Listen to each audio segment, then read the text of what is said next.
Dalam Islam surga dan neraka untuk manusia sudah ditentukan sebelum kita lahir di dunia. Saya kadang-kadang merasa kalau perbuatan adalah ahli neraka. Apakah memang dulu saya sudah ditakdirkan masuk neraka? Kenapa suudzon sama Allah Subhanahu wa taala? Kita enggak tahu ya. Betapa banyak orang bekas penjahat, itu tidak. Betapa banyak orang, saya punya kawan bapaknya kafir. Waktu dia sakit, tidak mau beriman, tapi teman saya nemani sakit lama sekali, mungkin berbulan-bulan. Sebelum meninggal la ilaha illallah. Coba. Ini buktinya berpuluhan tahun dalam kondisi kafir, tapi karena berkat doa anaknya, berdoa, bersabar, mendakwahinya, meninggal dalam kondisi apa? Islam. Contoh nyata, tukang sihir Fir'aun. Puluhan tahun kerjanya sebagai profesinya tukang sihir. Ya tidak? Profesinya tukang sihir. Cari duit dengan apa? Berbuat syirik.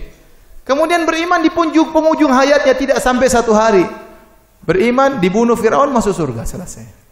Maka antum jangan bilang, jangan-jangan saya dicatat di Lauhil Mahfuz penghuni neraka. Kenapa ente tidak bikin kemungkinan kedua? Jangan-jangan saya dicatat penghuni apa? Surga. Yang jelas kita tidak tahu bagaimana nasib kita. Kalau seorang sudah tahu takdirnya, baru dia boleh berhujjah. Kalau saya bilang, kalau ente tahu di Lauhil Mahfuz nama ente sudah ada di neraka, mau ente baik pun percuma. Kalau ente sudah tahu nama ente Paijo bin Paimin Al-Semaranggi, ente lihat Lauhil Mahfuz, nama saya benar, Paijo bin Paimin. Tunggu. Oh, Semarang benar saya. Di surga sudah ente maksiat apapun ente pasti masuk apa? Surga. Tapi siapa yang pernah lihat? Ya, siapa yang pernah lihat? Enggak ada yang pernah, itu rahasia Allah Subhanahu wa taala. Kenapa kita ditakdirkan dan kita tidak tahu takdirnya? Agar kalau ente beriman, ente jangan sombong. Ente enggak tahu bagaimana ujung ente. Kalau ente maksiat, ente jangan putus asa. Ente enggak tahu bagaimana ujung ente. Kalau ente terkena musibah, jangan terlalu bersedih karena sudah ditakdirkan.